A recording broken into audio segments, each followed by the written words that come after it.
All right, so anyway, I've got to check my sprinklers because I got a couple dry spots. So what I'm going to do is I'm going to do manual turn on. So I'm going to come over here to manual. I'm going to click it. It should go to number 1. But number 1's not the one I really need. So I'm going to go to 2. And we're going to go out and look and see if we're getting coverage or if we have to do something about it. All right, so we're checking it out. Seeing it, the middle of the grass looks pretty good, but it's over here that we've got a little problem. So I've got to adjust this one sprinkler right here. See this one? It's not pointing the right way. It's pointing on the sidewalk. So set my coffee down. All we're going to do is just turn it around like this. Just turn it.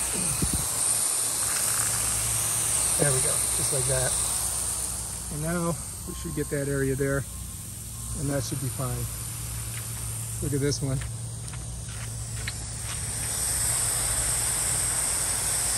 I could open that up a little bit more. That looks good. This seems to be okay. This one seems to be okay. All right. So I think we're good. All right, that's that.